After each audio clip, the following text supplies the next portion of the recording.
I actually don't read that much. I definitely don't read nonfiction. I've read all these books, but I still literally live in the exact same condo in Baltimore doing the same job. Like nothing has changed. You can read 100 books on sales, but when you take your first cold call, all of that goes out the window because Here's how to get older without getting better. Keep relearning the same lesson. If you keep making the same mistake over and over, the mistake isn't the problem. You are. So I define learning by same condition, new behavior. And so when you go to a video game and you battle through the level and you battle the boss, if you keep doing the same thing to the boss and you keep losing, then you have not learned because you have the same condition and the same behavior. And so I often say that, like, for anyone who's listening to this podcast, if the goal is to get better and you're like, man, I really want to learn something from this podcast. If you listen to this podcast and then you're in the same exact conditions as you were before, and then you do not change your behavior, you learned nothing. And so using that definition has at least allowed me to change my behavior faster, which then goes into rate of learning, which I define as intelligence. And so a lot of people are like, man, he's so smart, but he just doesn't. It's like, well, then if he doesn't change his behavior and he's in the same conditions, he's a dummy.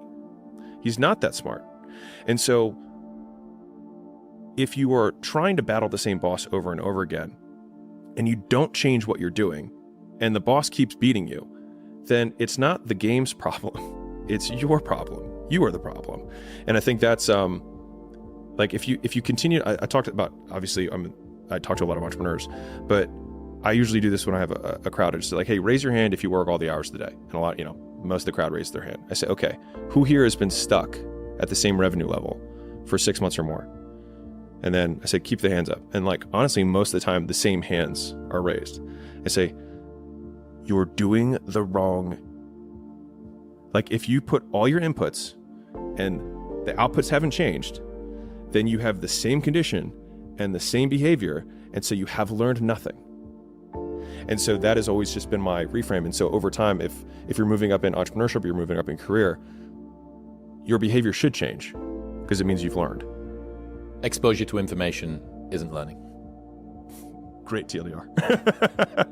Yes. It's true. Yeah. It's true. And it's the same with memory. It's literally the way that memory works. The best way to work out how the human memory system works is repeated recall, not repeated exposure, right? You have to drag it out of memory and use it, not just see it a million times. And this is kind of the same thing with the lesson. It's you can listen to any of the podcasts that exist on the internet, or the ones that we've done, or the ones that you love, or whatever.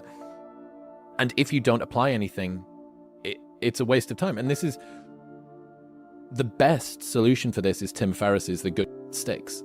Look, what's the thing from the podcast or the book or the audiobook or the whatever that you read or listened to that you can't stop thinking about? That you go to bed and you think about it, that you took a screenshot or a screen recording and sent it in the group chat, that you like texted your mum about it at 3 a.m. Oh, this really explains the way that I felt in school or the way that I felt when such and such broke up with me or whatever. That's the thing. That's the thing to focus on. But a lot of the time, the problem with mental masturbation is that the amount of information you can intake versus the amount of change that you can deploy is asymmetric. Yeah, when I was getting started in my entrepreneurial journey, and I would say this is like this was when I was an entrepreneur, right? Like I hadn't quit my job yet.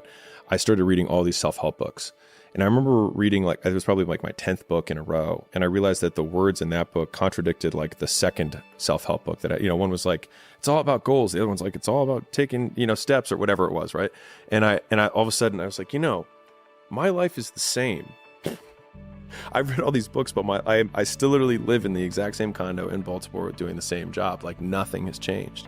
And so I just made the commitment that whatever the next book that I was going to read, I would just not read another book until I'd done everything in that book. And that's when I quit my job and I did a whole bunch of other things. And I've actually more or less stuck with that in terms of like when I read books or even listen to podcasts, I usually do it with an intention to get something out of it. And I usually have notes up. And so my intake on information, because I get asked a lot, I'm sure you do. Like I actually don't read that much. I definitely don't read nonfiction. I read like fantasy every once in a while. Red Rising, baby. That's right. But it's because usually I get overwhelmed with the amount of things I would have to do. And so I'm like, I don't need more information. I'm good. Like I could read a chapter and be like, all right, that's it. It'll take me 2 weeks to do this. And so then like the rest of the time is doing that. And so how do you ensure that the things that you're reading are giving you good advice? Because if you didn't move on before you took 2 weeks to go and do the thing, but the thing was dog, you've spent 2 weeks going backward. So I would make the argument that I wouldn't have gone backwards because I would have gained the experience. And so I would have more context to know what the second thing was going to be. And that's just kind of like the trial by fire, learning through iteration. And I think I tend to do more of that. Sort of a win or learn philosophy. Yeah. And I would say that like there are entrepreneurs who are definitely like super, super duper planners.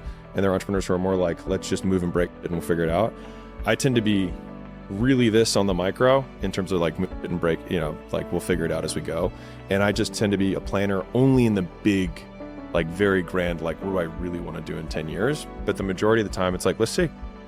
And we'll learn. I've learned so much, like so much of the content that I have comes from just, in business. And people are like, this is such original content. I was like, this is just because that's what my life was. I made this mistake and it didn't work.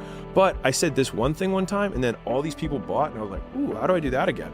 And so like, it was always through iteration. And I've read all these books, but there's just knowing how, knowing that and knowing how. Like knowing that maybe this works, maybe.